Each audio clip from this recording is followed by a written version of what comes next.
Curiosity has made an earth-shattering discovery.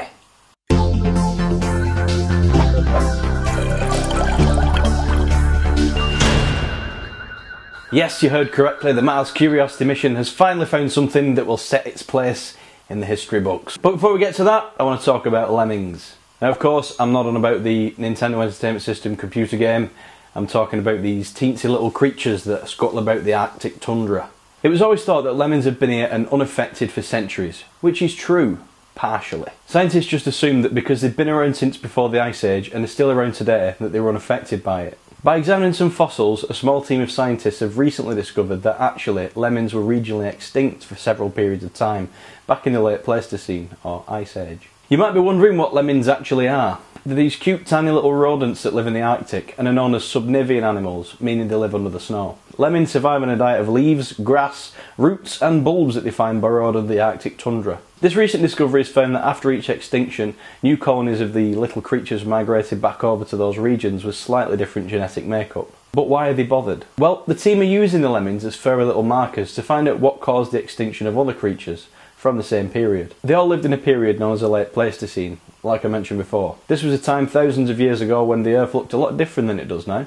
At this time, the planet was mostly frozen, and many animals became extinct during this period. However, some animals survived, such as lemmings, and they're still around to see today. If you live in the Arctic, or if you work in a zoo, then maybe you've seen one. Sticking with the animal theme, meet Einstein. Einstein is the world's smallest stallion, weighing in at birth at a mere 6 pounds and standing just 14 inches tall. When he was born, he was the world's smallest stallion and got himself a place in the record books. There was a previous holder of the world's smallest horse title that Einstein snapped away.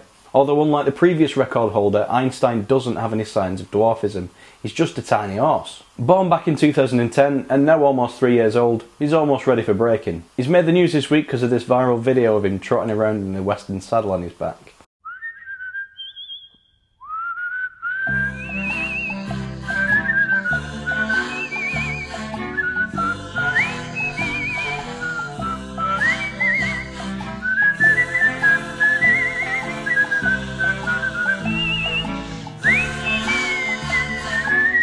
Ah, he's so cute. Anyhow, enough about cute fluffy animals, let's get into the good stuff. Like I said at the beginning of the episode, the Mars Curiosity rover has finally made a groundbreaking discovery that will certainly shuttle the mission into their history books. So what is it that's been getting everyone so excited? We don't know.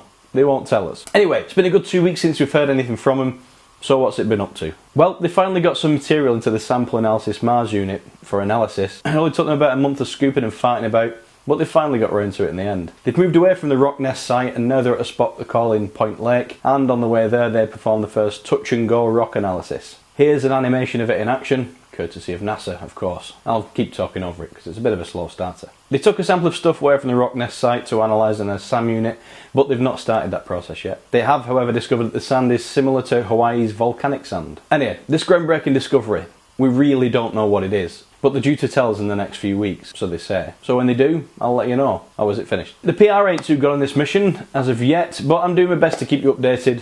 There just literally doesn't seem to be much going on. When they finally do make their announcement, I'm sure you'll hear about it here. Before we go, I just want to reinforce a little announcement that I made last week over on the website. We've made a slight change to the schedule for the Deej on Science news show. Our weekly news shows will now be every other week. We aren't quitting out on you, we just need to free up some time to get more of those foundations and exposed videos out that we've been promising you. So you can expect 1 or 2 of those videos in the news show's off weeks. I'm also starting a new little feature, today in fact, Deej's comment of the week. This week it comes from a user named Camel Sutra, and it reads, Deej, can you do some science on why water and oil can mix together to create mustard? You can call the episode Deej on Mustard. I think that deserves a small round of applause. What do you think, Deej, too? Aye, I agree.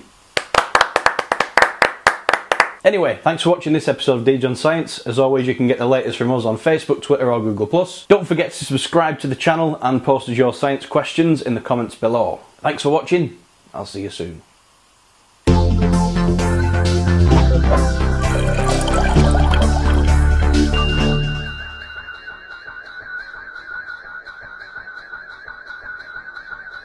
But anyway, this groundbreaking discovery.